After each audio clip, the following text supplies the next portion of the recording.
Hello everyone, स्वागत है आप सभी का आज के एक नए सेशन में। आज का सेशन है मॉक टेस्ट पार्ट 14, ठीक है, जिसमें हम आरआरबी, एनटीपीसी, सीबीटी 2 एग्जाम से रिलेटेड जो भी जीके और जीएस के प्रीवियस ईयर क्वेश्चन पूछे गए हैं उन सभी को आज हम इस सेशन में डिस्कस करने वाले हैं। इस प्रैक्टिस सेट में टोटल आपके 50 क्वेश्चंस होंगे और आपने इस 50 क्वेश्चंस में से कितने नंबर प्राप्त किए कमेंट बॉक्स में अपने स्कोर को जरूर शेयर करें। इसके साथ ही इस सेशन का पीडीएफ आप हमारे Telegram channel study with Ankit Singh से डाउनलोड कर सकते हैं, जिसका लिंक डिस्क्रिप्शन बॉक्स में पिन किया हुआ है। साथ ही इस मॉक टेस्ट का जो आपका प्लेलिस्ट है इसको भी डिस्क्रिप्शन बॉक्स में पिन किया हुआ है। आप चाहें तो वहां से जाके और जितने भी मॉक टेस्ट हैं प्रीवियस उन सभी को आप वहां से देख सकते हैं। तो चलिए स्टार्ट करते हैं आज का अपना प्रैक्टिस सेट। हमारा फर्स्ट क्वेश्चन है आज का, जाट जाटिन निम्नलिखित में से किस राज्य का सबसे लोकप्रिय लोक नृत्य है? Jat Jatin is the most popular folk dance of which state?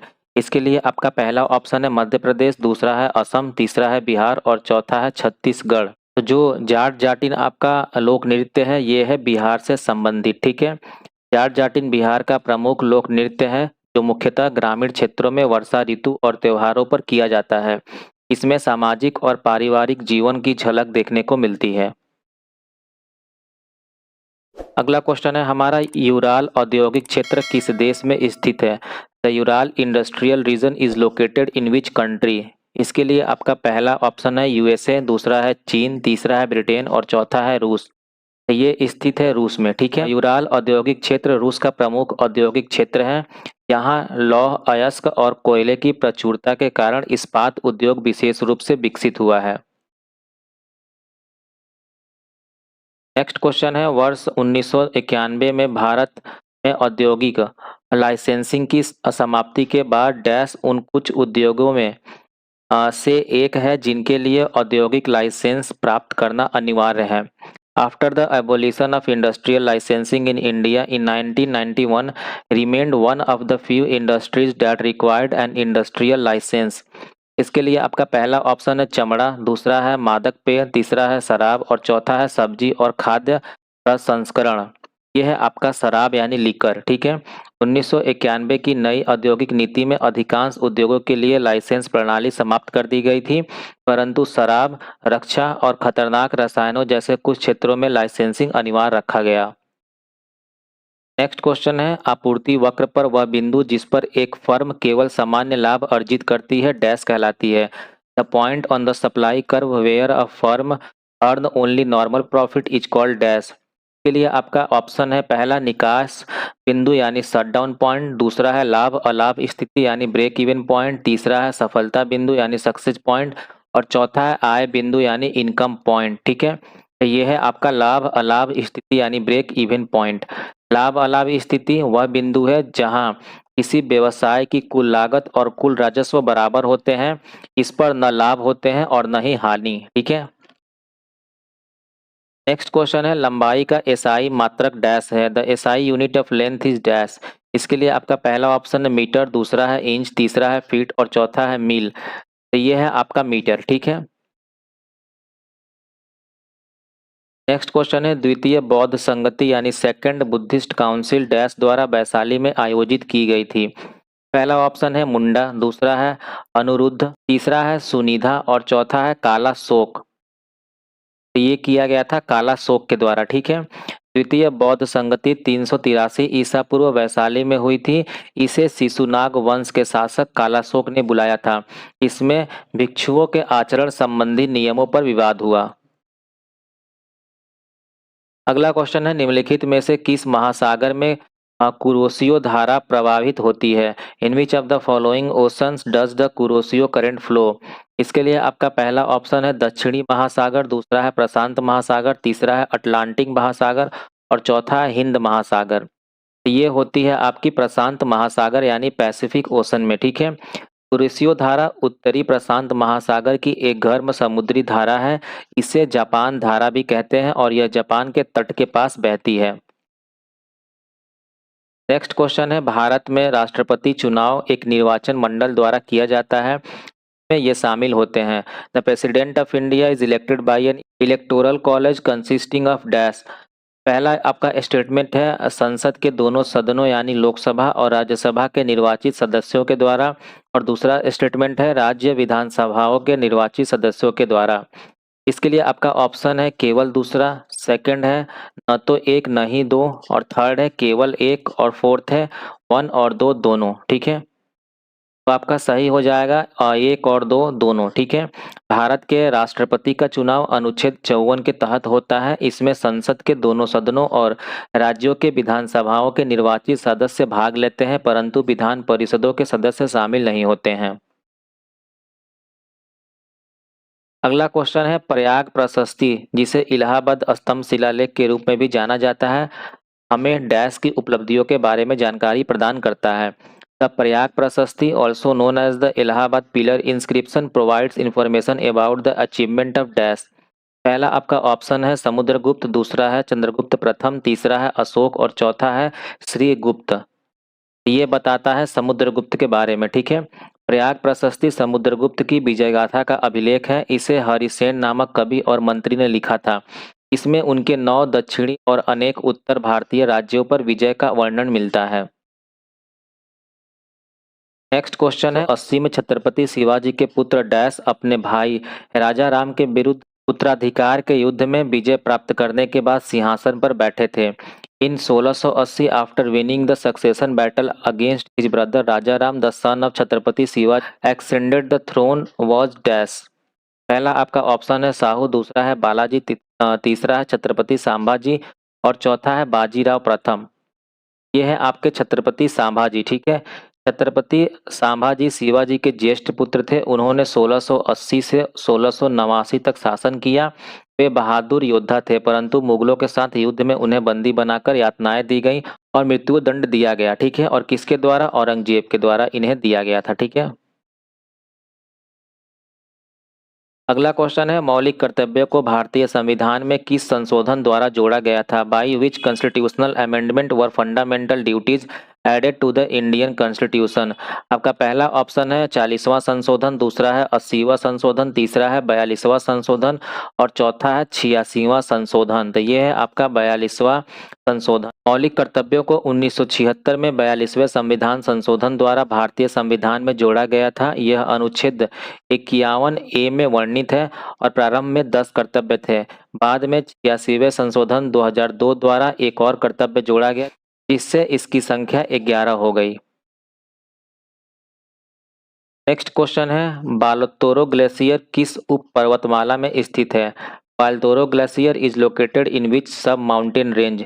पहला आपका ऑप्शन है लद्दाख, दूसरा है काराकोरम, तीसरा है जांस्कर और चौथा है पीर पंजाल। तो ये स्थित है काराकोरम में। ठीक है, बालतोरो ग्लेशियर काराकोरम पर्वतमाला में स्थित है और यह दुनिया के सबसे बड़े हिमनदों में से एक है। इसकी लंबाई लगभग 63 किलोमीटर है और यह केटू पर्वत सहित कई ऊंची चोटियों से घिरा हुआ है। अगला क्वेश्चन है भारत का एकमात्र हीरा खदान क्षेत्र किस राज्य में है? Which state in India has the only diamond mine?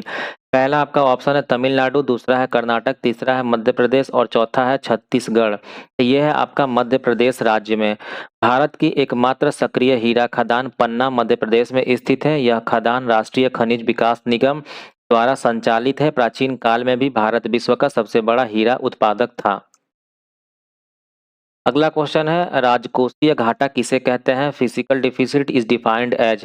पहला आपका ऑप्शन है प्रत्याशी मुद्रास्फीति में वृद्धि और मुद्रा का मूल्य बढ़ाना, यानी expected inflation rise with appreciation of currency. दूसरा है भारतीय अर्थव्यवस्था में मुद्रास्फीति की वृद्धि यानी rise of inflation in the Indian economy.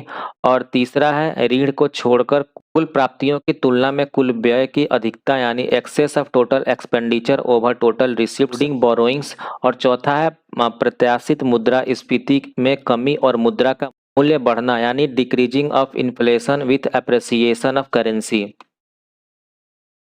जो ये डिफाइन करता है फिजिकल डेफिसिट को, वो है ऋण को छोड़कर कुल प्राप्तियों की तुलना में कुल व्यय की अधिकता यानी excess of expenditure over receipts excluding borrowing. ठीक है, राजकोषीय घाटा सरकार की कुल आय और कुल व्यय के बीच का अंतर है। यह बताता है कि सरकार को अपने खर्चे पूरे करने के लिए कितनी राशि उधार लेनी पड़ेगी? भारत में राजकोषीय घाटे का नियंत्रण बजट का एक महत्वपूर्ण उद्देश्य है। नेक्स्ट क्वेश्चन है, सैकुटी जाई लोक संगीत किस राज्य की परंपरा है? सैकुटी जाई folk music traditions belong to which state? आपका पहला ऑप्शन है उड़ीसा, दूसरा है मिजोरम, तीसरा है तेलंगाना और चौथा है गोवा।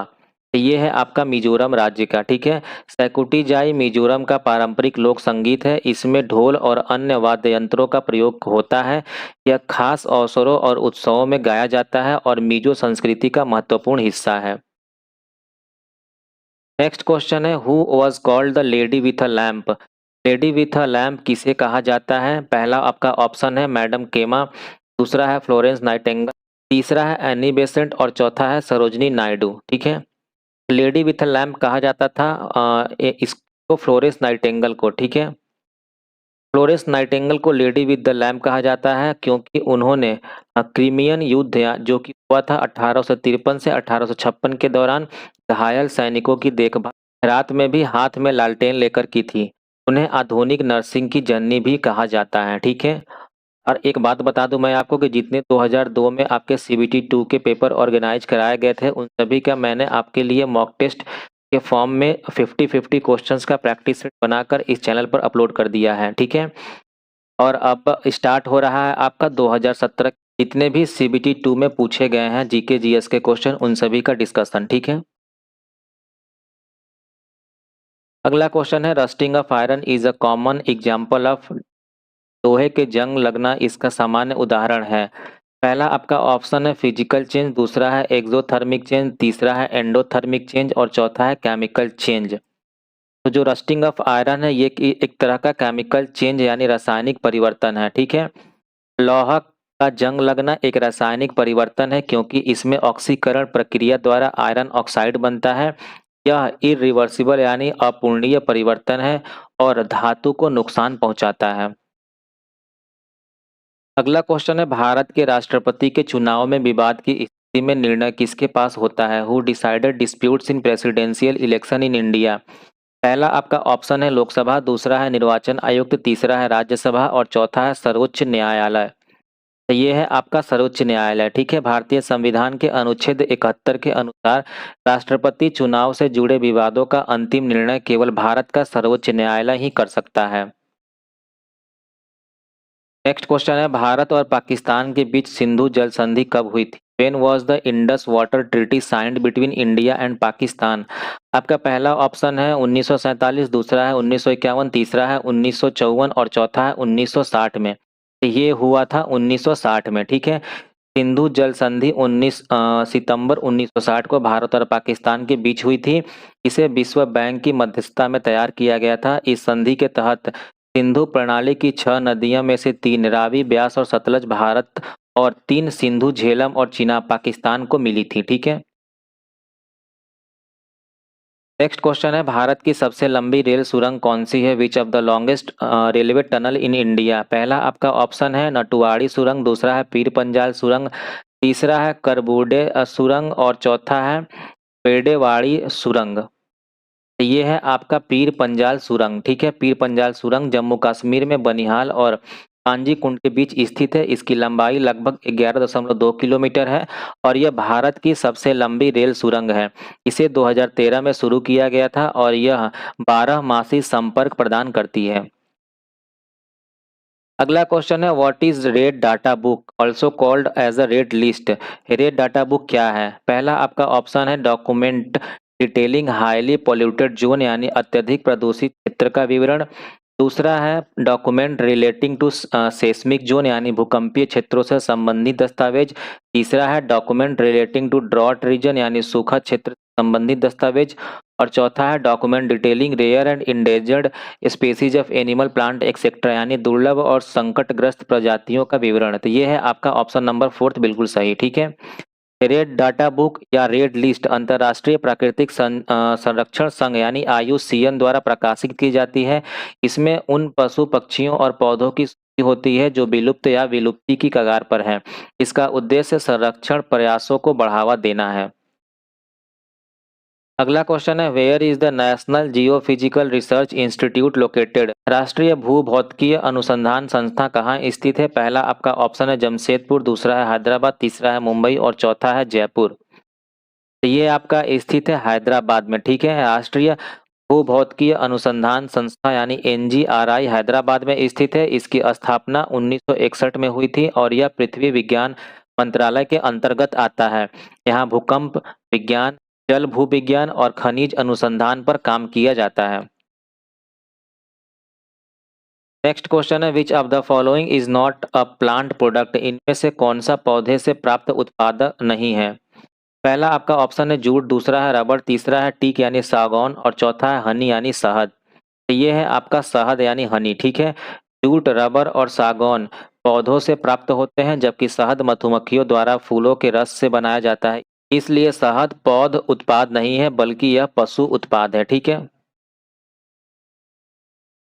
अगला क्वेश्चन है the second most abundant element on earth crust is. पृथ्वी की परपटी में दूसरा सर्वाधिक प्रचुर तत्व कौन सा है? पहला आपका ऑप्शन है ऑक्सीजन, दूसरा है कार्बन, तीसरा है सिलिकॉन और चौथा है हाइड्रोजन। तो ये है आपका सिलिकॉन, ठीक है। पृथ्वी की परपटी में सबसे अधिक तत्व ऑक्सीजन जो कि 46.6% है और दूसरे स्थान पर सिलिकॉन है जो कि 27.7% है। यही कारण है कि सिलिकेट खनिज पृथ्वी पर सबसे अधिक पाए जाते हैं। नेक्स्ट क्वेश्चन है Halley's comet appear once in approximately how many years. Halley का धूमकेतु लगभग कितने वर्षों में एक बार दिखाई देता है? इसके लिए आपका पहला ऑप्शन है 84, दूसरा है 76, तीसरा है 24 और चौथा है 48। तो ये आपका सही जवाब है 76, ठीक है। हैली का धूमकेतु हर 76 वर्ष में पृथ्वी के पास दिखाई देता है। इसे पहली बार खगोल शास्त्री एडमंड हैली ने पहचाना था। यह आखिरी बार 1986 में दिखाई दिया था और अगली बार 2061 में दिखाई देगा।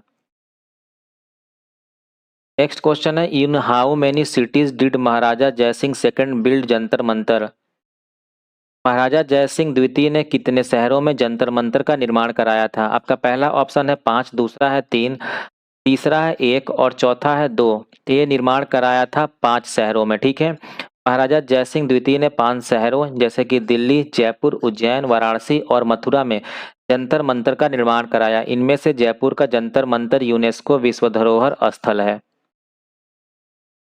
नेक्स्ट क्वेश्चन है when was the first general election in independent India held. स्वतंत्र भारत में पहला आम चुनाव कब हुआ था? आपका ऑप्शन है 1950 में, दूसरा है 1951-52 के बीच, तीसरा है 1947-48 के बीच और चौथा है 1953 में। तो ये हुआ था 1951 से 52 के बीच। भारत में पहला आम चुनाव 25 अक्टूबर 1951 से 21 फरवरी 1952 के बीच हुआ था। इसमें भारतीय राष्ट्रीय कांग्रेस को भारी बहुमत मिला और जवाहरलाल नेहरू स्वतंत्र भारत के पहले प्रधानमंत्री बने थे। अगला क्वेश्चन है which article of our constitution state that the speaker shall have and exercise a casting vote in the case of equality of votes. हमारे संविधान का कौन सा अनुच्छेद कहता है कि वोट बराबर होने पर स्पीकर की निर्णायक वोट का अधिकार होगा? पहला आपका आर्टिकल है 101, दूसरा है 99, तीसरा है 97 और फोर्थ है 100। ये है आपका आर्टिकल नंबर 100, ठीक है। भारतीय संविधान का अनुच्छेद 100 कहता है कि यदि लोकसभा या राज्यसभा में वोट बराबर हो जाए तो सभापति यानी जो स्पीकर या फिर जो चेयरमैन होगा वह निर्णायक वोट डाल सकते हैं। इसे कास्टिंग वोट कहा जाता है। नेक्स्ट क्वेश्चन है on what day did the civil disobedience movement start. सविनय अवज्ञा आंदोलन किस दिन शुरू हुआ था? पहला ऑप्शन है 21 मई 1931, दूसरा है 10 मई 1913, तीसरा है 12 मार्च 1930 और फोर्थ है 13 मार्च 1931। तो ये स्टार्ट किया गया था 12 मार्च 1930 में, ठीक है। महात्मा गांधी ने 12 मार्च 1930 को साबरमती आश्रम से दांडी यात्रा शुरू की। इसे सविनय अवज्ञा आंदोलन की शुरुआत माना जाता है। इसका मुख्य उद्देश्य नमक कानून को तोड़ना था। अगला क्वेश्चन है which of the following is a tributary of the river Ganga. निम्नलिखित में से कौन सी नदी गंगा की सहायक नदी है? पहला आपका ऑप्शन है ब्यास, दूसरा है गंडक, तीसरा है तुंगभद्रा और चौथा है मानस। ये है आपका गंडक नदी, ठीक है। गंडक नदी नेपाल से निकलकर बिहार में गंगा नदी में मिलती है। इसे नारायणी नदी भी कहा जाता है। यह गंगा की प्रमुख सहायक नदियों में से एक है। अगला क्वेश्चन है which of the following organism releases molecular oxygen into water. निम्नलिखित में से कौन सा जीव जल में आणविक ऑक्सीजन छोड़ता है। पहला आपका ऑप्शन है ई कोलाई, दूसरा है अमीबा, तीसरा है साल्मोनेला एंटेरिका और चौथा है फाइटोप्लैंक्टन। ये है आपका फाइटोप्लैंक्टन, ठीक है। फाइटोप्लैंक्टन प्रकाश संश्लेषण द्वारा जल में ऑक्सीजन छोड़ते हैं। यह समुद्री और मीठे पानी की पारिस्थितिकी तंत्र में ऑक्सीजन उत्पादक के रूप में जाने जाते हैं और यह समुद्री खाद्य श्रृंखला की नींव बनाते हैं, ठीक है। अगला क्वेश्चन है हमारा production of silk originated in. रेशम का उत्पादन सबसे पहले कहाँ से शुरू हुआ था। इसके लिए आपका पहला ऑप्शन है मिस्र, दूसरा है चीन, तीसरा है जापान और चौथा है भारत। तो इसकी शुरुआत हुआ था चीन से, ठीक है। रेशम उत्पादन का इतिहास लगभग 2700 ईसा पूर्व चीन से शुरू हुआ। इसे सीरी कल्चर कहा जाता है। बाद में यह व्यापार मार्गों से भारत और अन्य देशों में पहुंचा। भारत आज दुनिया का दूसरा सबसे बड़ा रेशम उत्पादक देश है। नेक्स्ट क्वेश्चन है what is used to identify users who come back to a web page. इसका उपयोग उन उपयोगकर्ताओं की पहचान करने के लिए किया जाता है जो वेब पेज पर दोबारा आते हैं। पहला आपका इसके लिए ऑप्शन है कुकीज़, दूसरा है यूज़र नेम, तीसरा है कैच और चौथा है पासवर्ड। तो ये है आपका कुकीज़, ठीक है। कुकीज़ छोटे टेक्स्ट फाइल होते हैं जिन्हें वेब ब्राउज़र में संग्रहित किया जाता है। ये वेबसाइटों को उपयोगकर्ता की पिछली गतिविधियों और प्राथमिकताओं को याद रखने में मदद करते हैं। नेक्स्ट क्वेश्चन है which among the following converts chemical energy to electrical energy. निम्नलिखित में से कौन सा रासायनिक ऊर्जा को विद्युत ऊर्जा में बदलता है। पहला आपका ऑप्शन है मोटर, दूसरा है डायनमो, तीसरा है बैटरी और चौथा है जनरेटर। तो ये है आपका बैटरी, ठीक है। बैटरी में रासायनिक प्रतिक्रियाएं इलेक्ट्रॉनों का प्रवाह उत्पन्न करती हैं जिससे विद्युत धारा पैदा होती है। यही कारण है कि मोबाइल, लैपटॉप और अन्य इलेक्ट्रॉनिक उपकरण बैटरियों से चलते हैं, ठीक है। अगला question Bengal Sati regulation 1829 was brought out by which governor general. Bengal Sati विनियमन 1829 किस गवर्नर जनरल द्वारा लागू किया गया था। पहला आपका ऑप्शन है एडवर्ड लॉ, दूसरा है लॉर्ड विलियम बेंटिक, तीसरा है सर हेनरी हार्डिंग और चौथा है विलियम बर्थरवर्थ बेली, ठीक है। ये आपका सही जवाब है Lord William Bentinck. Lord William Bentinck ने 1829 में सती प्रथा को गैर कानूनी घोषित कर प्रतिबंधित किया। इस सुधार में राजा राम मोहन रॉय का महत्वपूर्ण योगदान था जिन्होंने महिलाओं के अधिकारों के लिए आवाज उठाई थी, ठीक है। और राजा राम मोहन रॉय को फादर ऑफ रिनेसेंस भी कहा जाता है, यानी भारत के पुनर्जागरण का पिता, ठीक है। अगला क्वेश्चन है what is the program that translate source code into object code called. वह प्रोग्राम क्या कहलाता है जो सोर्स कोड को ऑब्जेक्ट कोड में बदलता है। इसके लिए आपका पहला ऑप्शन है एग्जीक्यूटर, दूसरा है कंपाइलर, तीसरा है ट्रांसलेटर और चौथा है इंटरप्रेटर। ये आपका सही जवाब है कंपाइलर, ठीक है। कंपाइलर उच्च स्तरीय भाषा यानी हाई लेवल लैंग्वेज को मशीन भाषा में बदलता है ताकि कंप्यूटर उसे समझ सके। उदाहरण के तौर पर सी, सी प्लस प्लस और जावा भाषाओं को चलाने के लिए कंपाइलर का उपयोग होता है। नेक्स्ट है great bear is the name of a dash. Great bear किसका नाम है। पहला आपका ऑप्शन है गैलेक्सी यानी आकाश गंगा का, दूसरा मून, तीसरा कैलेस्टेशन यानी नक्षत्र मंडल का और चौथा है स्टार यानी तारा का। तो ये है कैस्टेलेशन यानी नक्षत्र मंडल का, ठीक है। ग्रेट बियर को हिंदी में सप्तऋषि नक्षत्र मंडल कहा जाता है। यह उत्तरी आकाश में स्थित है और इसमें 7 प्रमुख तारे होते हैं। यह दिशा बताने में भी सहायक होता है। अगला क्वेश्चन है who is the principal regulatory authority of stock market in India. Bharat में शेयर बाजार की प्रमुख नियामक संस्था कौन सा है। पहला आपका ऑप्शन है आरबीआई, दूसरा है सुप्रीम कोर्ट, तीसरा है सेबी और चौथा है फिनांस मिनिस्ट्री। ये आपका रेगुलेट करता है सेबी, ठीक है। सेबी का फुल फॉर्म होता है securities and exchange board of India.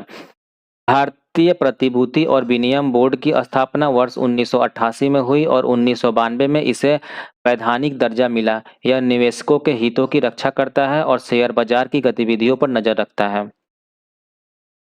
अगला क्वेश्चन है who was awarded the first united state patent in 1846 for the modified version of sewing machine. सिलाई मशीन के संशोधित संस्करण के लिए 1846 में पहला अमेरिकी पेटेंट किसे मिला था। आपका पहला ऑप्शन है एलियास होवे, दूसरा है अलेसांद्रो वोल्टा, तीसरा है अर्नेस्ट रदरफोर्ड और चौथा है जॉन नेपियर। तो ये है आपका सही जवाब एलियास होवे। ठीक है, एलियास होवे ने 1846 में सिलाई मशीन का संशोधित संस्करण तैयार किया जिसमें सुई के आगे की तरफ छेद था। यह आविष्कार वस्त्र उद्योग में क्रांतिकारी साबित हुआ। नेक्स्ट क्वेश्चन है which among the below set of colours are generally known as the primary colour of light. निम्नलिखित रंगों में से कौन से प्रकाश के प्राथमिक रंग कहलाते हैं। पहला आपका कॉम्बिनेशन है व्हाइट येलो ब्लू, दूसरा है रेड ग्रीन ब्लू, तीसरा है रेड ग्रीन ब्लैक और चौथा है black white red. Primary colour कहलाते हैं रेड ग्रीन और ब्लू। ठीक है, प्रकाश के तीन प्राथमिक रंग लाल, हरा और नीला हैं। इन्हें मिलाकर सभी अन्य रंग बनाए जा सकते हैं। इस सिद्धांत का उपयोग टीवी, मोबाइल और कंप्यूटर स्क्रीन में किया जाता है।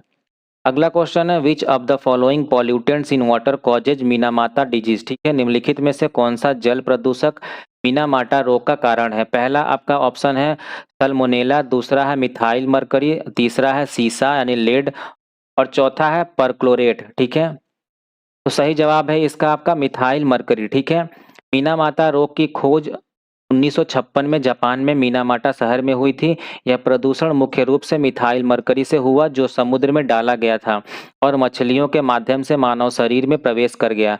इस बीमारी से तंत्रिका तंत्र प्रभावित होते हैं और जिससे सुन्नपन, दृष्टि और श्रवण शक्ति की कमी तथा जन्मजात विकृतियां तक हो सकती हैं।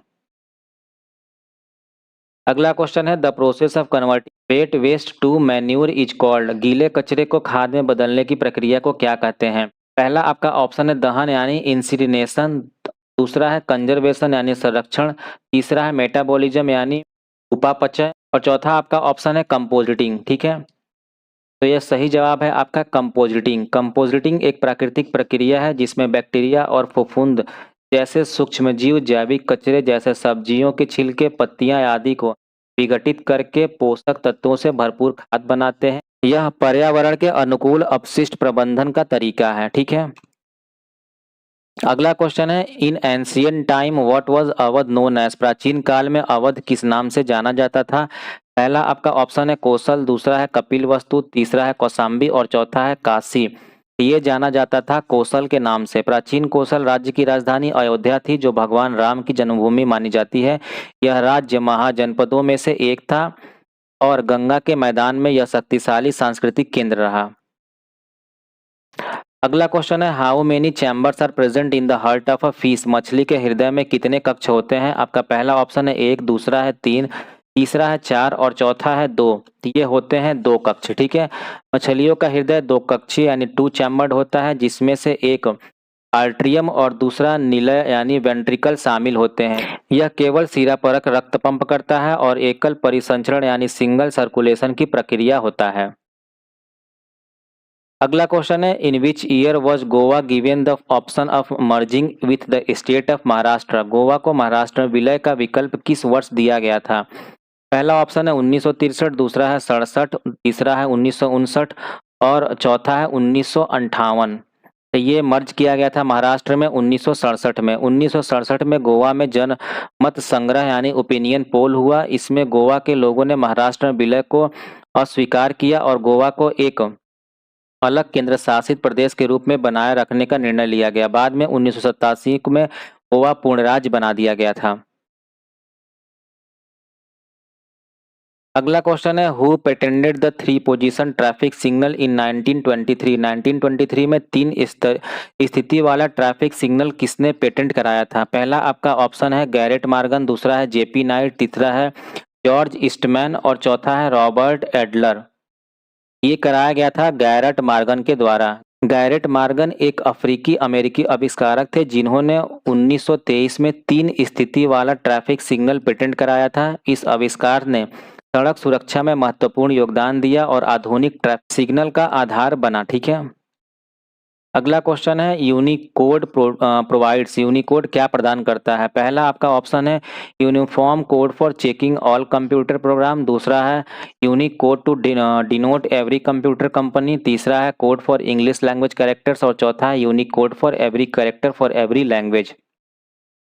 तो यूनिक कोड प्रदान करता है, unique code for every character for every language. ठीक है, यूनिकोड एक अंतर्राष्ट्रीय मानक है जो दुनिया की सभी भाषाओं के अक्षरों, प्रतीकों और चिन्हों को विशिष्ट कोड देता है। इसकी शुरुआत 1991 में हुई और आज इसका प्रयोग लगभग सभी कंप्यूटर व मोबाइल उपकरणों में किया जाता है। अगला क्वेश्चन है, the Kailasanathar temple at Kanchipuram was build during the rule of dash. Kanchipuram का कैलाशनाथर मंदिर किसके शासनकाल में बनाया गया था? पहला आपका ऑप्शन है पांड्य, दूसरा है चोल, तीसरा है पल्लव और चौथा है चेरा। तो ये बनाया गया था पल्लव के टाइम। ठीक है, कैलाशनाथर मंदिर 8वीं शताब्दी में पल्लव शासक नरसिंहवर्मन सेकंड द्वारा बनवाया गया था। यह मंदिर द्रविड़ वास्तुकला का उत्कृष्ट उदाहरण है और भगवान शिव को समर्पित है।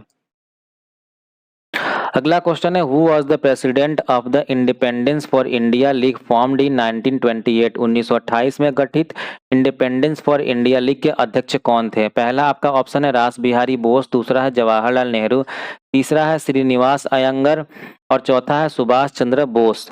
ये हैं आपके श्रीनिवास अयंगर। ठीक है, इंडिपेंडेंस फॉर इंडिया लीग की स्थापना जवाहरलाल नेहरू और सुभाष चंद्र बोस ने की थी, लेकिन इसके अध्यक्ष श्रीनिवास अयंगर बने। इसका उद्देश्य भारत को पूर्ण स्वतंत्रता दिलाना था, क्योंकि उस समय कांग्रेस डोमिनियन स्टेट की मांग कर रही थी। आज का आखिरी क्वेश्चन है, what is the method of taxing where in there is an increase in tax rate as taxable amount increases. वह कर प्रणाली क्या कहलाती है जिसमें कर योग्य राशि बढ़ने पर कर की दर भी बढ़ जाती है? पहला आपका ऑप्शन है एग्रेसिव टैक्स, दूसरा है डिग्रेसिव टैक्स, तीसरा है प्रोग्रेसिव टैक्स और चौथा है रिग्रेसिव टैक्स। ये कहलाती है आपका प्रोग्रेसिव टैक्स यानी प्रगतिशील कर। प्रगतिशील कर प्रणाली में उच्च आय वर्ग पर अधिक कर लगाया जाता है, जबकि निम्न आय वर्ग पर अपेक्षाकृत कम कर। यह प्रणाली सामाजिक और आर्थिक समानता लाने में मदद करती है और अधिकांश देशों में आयकर इसी आधार पर लगाया जाता है। तो ये था आज का हमारा 50 क्वेश्चन का प्रैक्टिस सेट। आपने इस प्रैक्टिस सेट में कितने नंबर प्राप्त किए कमेंट बॉक्स में अपने स्कोर को जरूर शेयर करें। साथ ही अगर आप चैनल पर नए हैं तो इस चैनल को सब्सक्राइब कर लें और अगर आपको आज का वीडियो पसंद आया हो तो लाइक करें और अपने दोस्तों के साथ भी जरूर शेयर करें। ठीक है, तो मिलते हैं एक अगले प्रैक्टिस सेट के साथ, तब तक के लिए टेक केयर, बाय बाय।